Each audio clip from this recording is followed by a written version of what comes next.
past, we always learn something. This show, which covers the whole 3,000 years of pharaonic Egypt, allows us to trace those changes almost pharaoh by pharaoh. It really makes me appreciate that moment in time. They've really shown the two sides of the lives of the pharaohs. They've survived and they bring with them all of this strength of the past. I'm Elina Reddy and welcome to Foreign Influence. Qualities in a business person.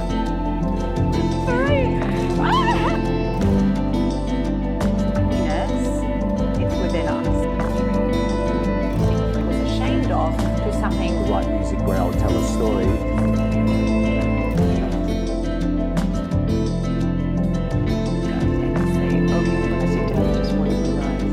Put it there, give it. What's happening? Their lives can be better. Happiness is about having a good time, it's about joy. The girl will go along the faith side. And the challenge is...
Hey, this is Elina Reddy. Today, Foreign Influence invites you on a journey 3,000 years back in time to the period of the Pharaohs, the latest exhibition of the National Gallery of Victoria.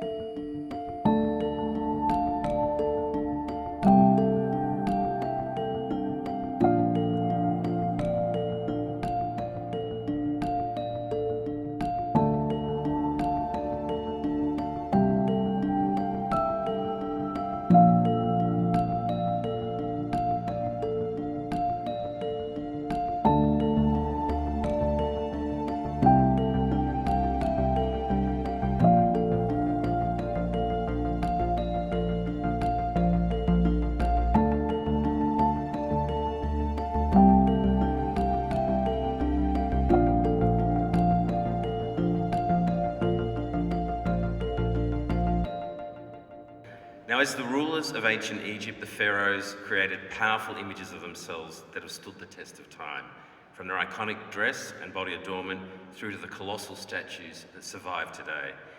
As you've heard, this exhibition is the largest ever presentation of ancient Egyptian art and culture ever mounted by an Australian institution, and this exhibition is a world exclusive just for Melbourne.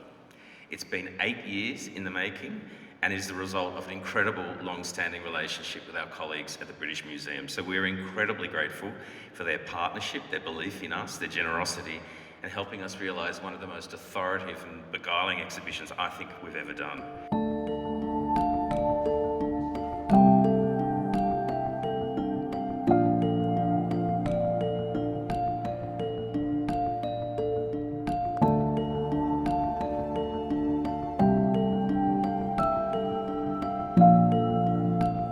This is Pharaoh from the British Museum here at the National Gallery of Victoria, and it's an incredible exhibition that introduces the history of ancient Egypt in a way that really, I think, makes us aware of how enormous this span of time was, that the ancient Egyptians were such a powerful culture, built such a wonderful visuals culture during that time. They created the most beautiful sculptures, painted objects, they crafted the most exquisite jewellery. We have over 500 objects in this exhibition that help to illustrate how incredibly sophisticated a culture they were, and to really let people understand and learn so much more about this period of pharaonic, and when the period of Egypt when the pharaohs were in power. So you learn a lot, but you see such visual splendour as well. How many years in the making this exhibition is? Well, it's been 8 years. So 8 years since the first discussions with the British Museum and the agreement to do the exhibition. Then our curator at the British Museum, Marie van den Busch, has created an incredible checklist. It took a long time to make sure that all of these works were available. Also, then there was a lot of conservation work, and then the logistics of actually thinking, how do we bring these 500 and something objects to Australia? And an incredible undertaking. it's the most exhibits that British Museum has given on loan to anyone. Anyone. So they've never done such a large loan show before. Melbourne, we're special. We're very, very special. Exclusive Yes. for Melbourne, this exhibition. Over a year and a half of just planning the packing alone, and then doing the packing and bringing it here. And obviously at our end, we've been, designing and developing the catalogue and the exhibition itself, and then bringing it all here and presenting it in a way that is really contemporary, quite different from an antiquities show that you might see in a museum, more traditional museum environment. I think that's what being in an art gallery allows us to do, to really think about the visual presentation and taking people on this journey into the past. Please tell us something about what we're we're standing here, in yes. front of. We are standing in front of these incredible Sekhmet statues. Now, Sekhmet was an ancient Egyptian goddess. She was also known as the powerful one. She could be a very vengeful and destructive goddess, but if she was appeased properly, if you brought your offerings, if you paid her enough attention, she became very calm and peaceful. In fact, she transformed herself into a cat. So she went from a fearsome lion to a cat. During the reign of Amenhotep III, he was very particularly interested in Sekhmet and in appeasing her. So he built a temple for himself in which he had 730 statues like these, carved by sculptors. Wow. Some of them she's seated, some of them she's standing. The idea was that Amenhotep III and his kind of priests would give her daily offerings, and she would be calm, and he would have peace across the land while he was pharaoh. So they are the most incredible sculptures. They're made out of this granodiorite basalt. You can see the veining of the stone and the way the sculptors have kind of used that to create each one in an individual image of this goddess. I think we feel her power in the room. Yes, absolutely. And even just the stone itself, I think it exudes such energy. They are, and these are about 1500 BC, so they're really, what are we, 3,500 years old. They are, I think, as powerful today as the day they were made. They've, in fact, perhaps more so, because they've survived and they bring with them all of this strength of the past.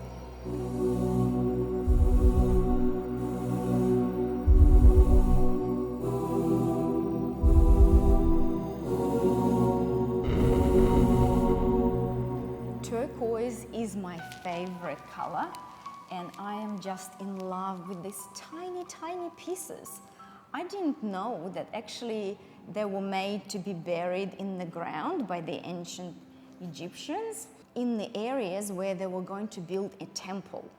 This was thought to be a protection, to serve as a protection for the temples that were going to be built.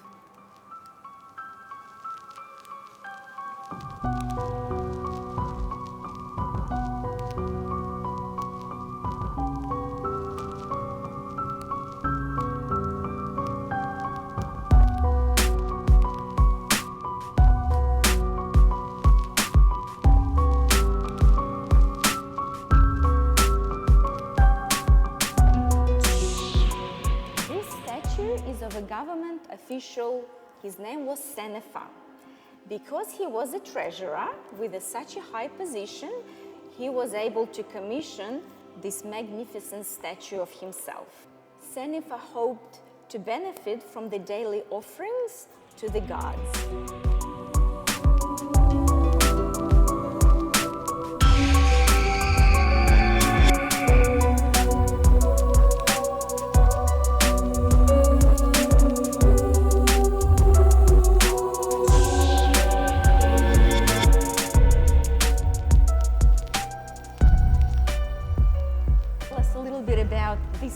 sculpture behind us? Well, this extraordinary lion was carved for the Pharaoh Amenhotep III, he who also commissioned the Sekhmet statues. It was originally created for a temple in Nubia, which is modern-day Sudan. It has his name in hieroglyphs around the base. But what's really interesting about this sculpture is that his grandson, Tutankhamun, also has inscribed his own name, or had it inscribed on the base of the sculpture. And it's a good example of how the pharaohs wanted to, in a sense, draw attention to their lineage, that they were related to powerful pharaohs who had come before them. It was a dynastic system. And about 1,000 years after Tutankhamun's name was put on this sculpture, the sculpture itself was moved a long way south and then was re-inscribed with the name of a Nubian king, so one of the kings who came much later in the pharaonic period. And it's just a really interesting example of how sculptures were reused and changed by different pharaohs because they almost wanted to build on the power of those who came before them. The lion itself, of course, the apex predator, the symbol of power and might within this context. A much more naturalistic representation than the sort of sphinxes and those sort of more hybrid creatures that we associate with earlier periods of ancient Egyptian history, and just an incredible piece that is one of my favourites in the exhibition. How does something like this get transported? Well, in the ancient world, of course, how all of these sculptures were transported is a bit of a mystery, but today we use very contemporary methods in the same way that we move artworks around the world. We use the best technology and transportation by air. It's a little bit different to framing a painting and packaging a painting. How many kilos would this weigh? This one is over 2 tons. So it's, yes, these are very big pieces of stone. They're very solid. Yep. We had a lot of logistical discussions around how to bring these objects out here.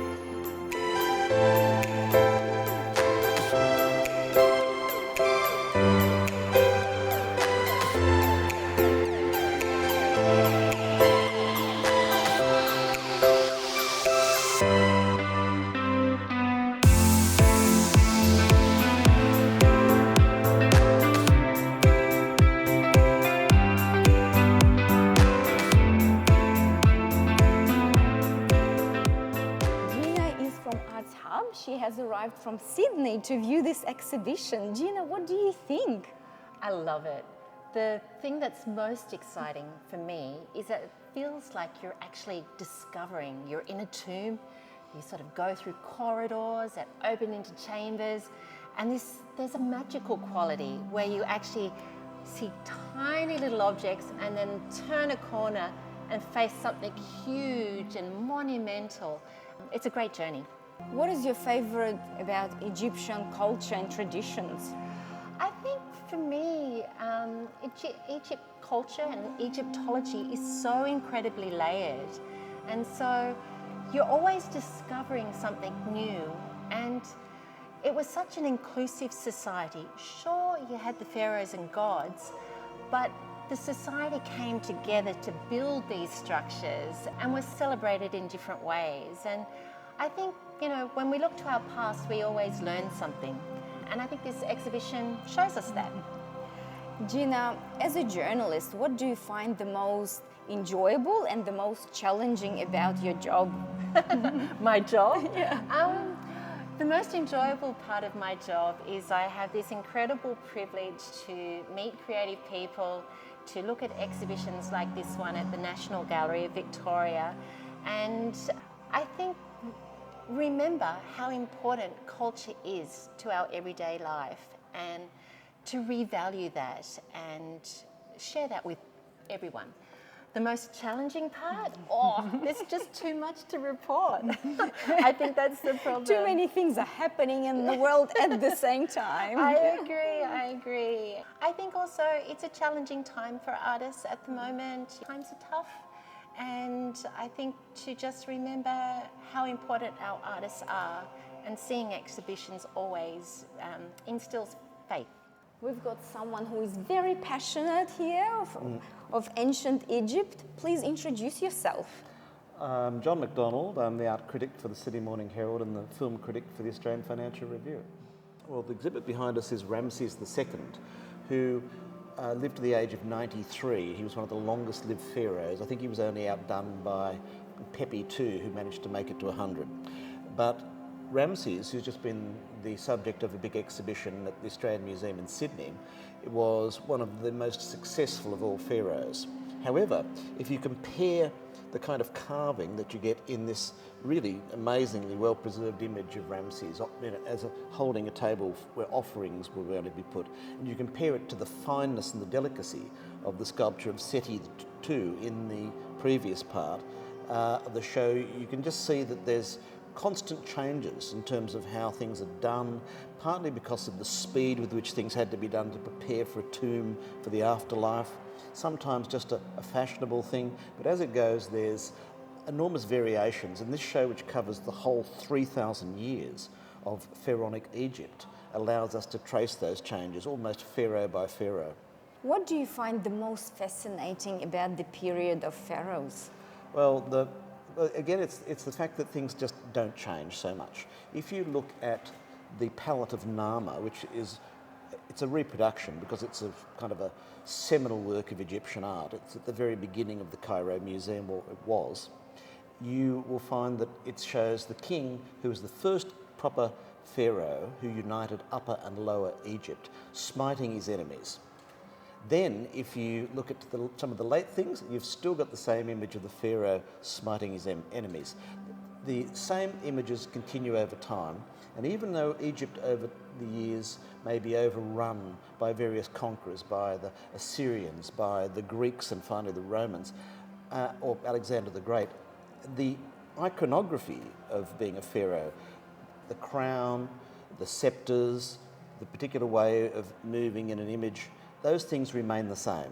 So everybody who took over as a conqueror became Egyptianized. They became this kind of ideal pharaoh which existed for 3,000 years. And you think what a long period it is. I mean, we're closer to Cleopatra than the early pharaohs were.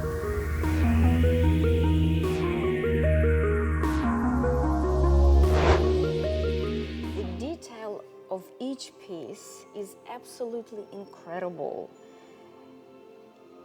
I just cannot believe that back then there was such an intricacy in craftsmanship with so much detail in every single piece.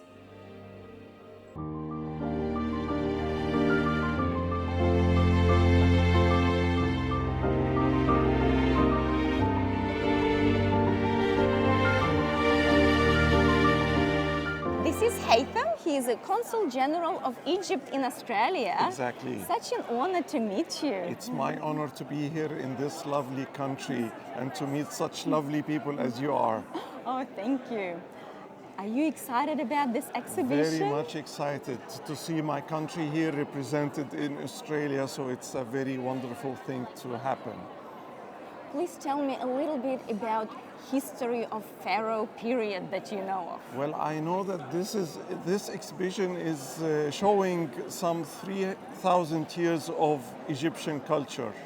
Of course, the Egyptian civilization dates back to more than 3,000. So we are almost 7,000, one of the ancient civilizations in the world. So I'm very proud that here in Melbourne we are representing some part of the history of my country. That's terrific. Being Consul General, what are your primary duties? Well, my main duties in this country is for the Egyptian community. There is a lot of Egyptian community, either they are Egyptian born or they are still holding the Egyptian citizenship. So we are trying to help them as much as we can to get in contact with their own original country.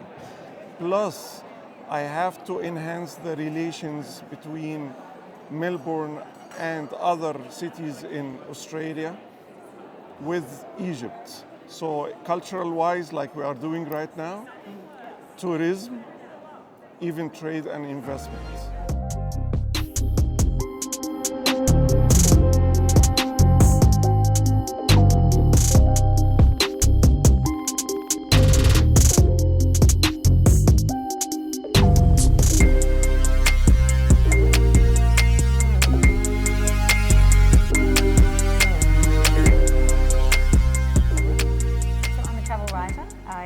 For the Sydney Morning Herald and the Age newspapers. I have a podcast as well, and I've lived and worked in Egypt. So this is really my heartland, I guess. Your real forte. Yeah.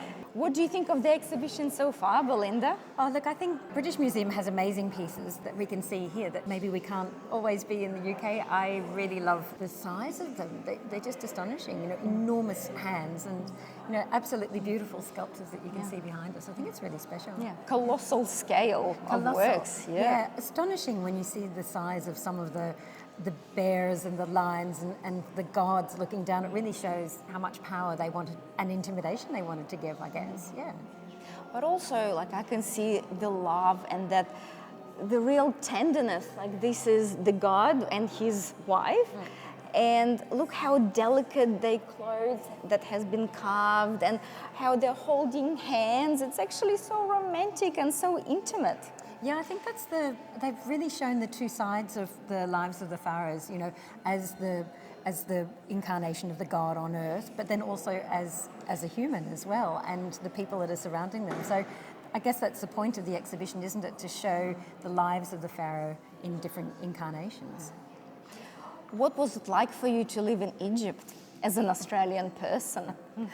Well, it's changed a lot now, but in the last couple of years there have been new museums opening, so they're really preserving their work. I mean, Egypt lives with its history. You can see it on the streets of the cities. You know, it's part of the landscape, and that's what I thought was fascinating, the fact that you can be walking over a road that was laid 3,000 years ago, that it's just integral, and it's in the way people speak and the food that they eat as well. It's continued through their lives from the beginning of the pharaohs to now. It's amazing.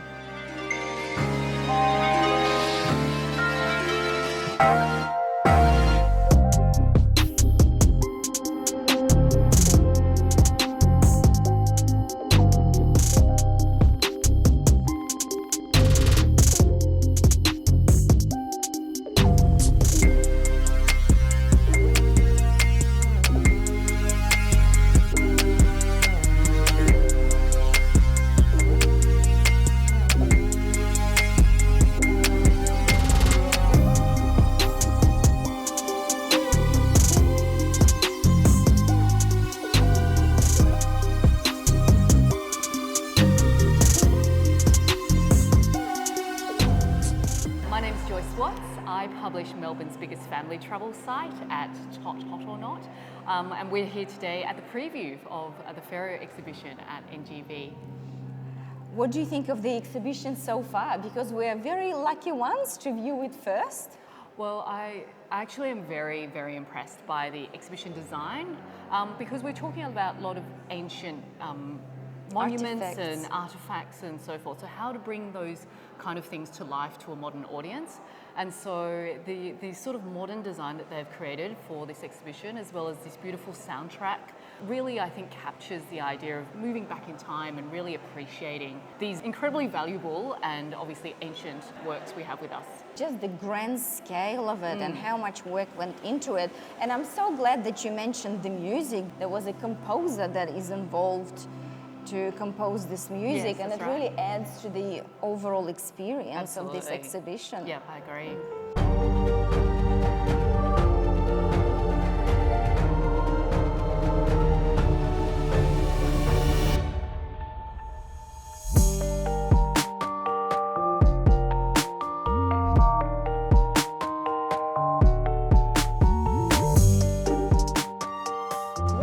About this exhibition is that it really makes me appreciate that moment in time, and just to know that we're part of something so big. There is such a legacy of human race behind us.